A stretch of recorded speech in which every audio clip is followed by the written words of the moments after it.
ഇന്ന് മകരസംക്രാന്തി, മകരവിളക്ക് തെളിയുന്ന ദിവസം നിങ്ങൾ വീട്ടിൽ ഇതൊക്കെ ചെയ്യാം.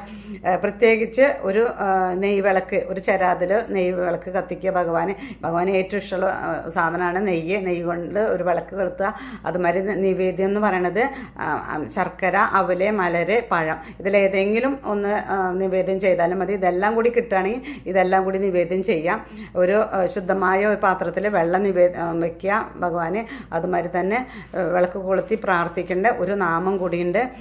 ഈ നാമം 21 പ്രാവശ്യങ്ങളും കഴിയുമെങ്കിൽ ചൊല്ലി കഴിഞ്ഞു കഴിഞ്ഞാൽ നമ്മുടെ വീട്ടിലുണ്ടാവുന്ന ഈ കഷ്ടകാലങ്ങളും അതുമാതിരി ദുരിതങ്ങളും വഴക്കുകളും പ്രശ്നങ്ങളൊക്കെ തീർന്നു കിട്ടുന്നതായിരിക്കും. നമ്മുടെ വീട്ടിൽ മാത്രമല്ല കേട്ടോ, നമ്മുടെ നാട്ടിൽ ഇന്ന് ഈ കാലത്ത് ഇപ്പോൾ ഭയങ്കര മോശമായി നടക്കുന്ന പ്രശ്നങ്ങളും മുഴുവനും ഒക്കെ നമ്മൾ കുറച്ച് ഓരോരുത്തരും നമ്മുടെ വിചാരിച്ചു കഴിഞ്ഞാൽ, നമ്മുടെ മതത്തിൽ വിശ്വസിക്കുന്ന ഓരോരുത്തരും ഈ നാമം ചൊല്ലി ഇന്നത്തെ ദിവസം പ്രാർത്ഥിച്ചു കഴിഞ്ഞാൽ നമ്മുടെ നാട്ടിൽ നടക്കുന്നതും വീട്ടിൽ നടക്കുന്ന ദുരിതങ്ങളും കുറേശ്ശൊക്കെ മാറിക്കിട്ടും കേട്ടോ.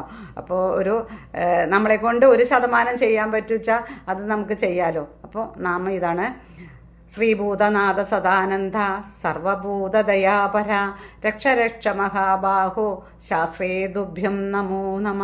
നിങ്ങൾക്കിത് ഒരു 21 പ്രാവശ്യം അല്ലെങ്കിൽ ഒരു 7 പ്രാവശ്യമെങ്കിലും ചൊല്ലാം കേട്ടോ.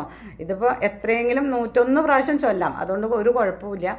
ഈ നാമം ചൊല്ലി ഭഗവാനെ പ്രാർത്ഥിച്ചു കഴിഞ്ഞാൽ നമ്മുടെ വീട്ടിലും നാട്ടിലും നടക്കുന്ന എല്ലാ ദുരിതങ്ങളും കഷ്ടപ്പാടുകളും കുറച്ചൊക്കെ മാറിക്കിട്ടുന്നതായിരിക്കും.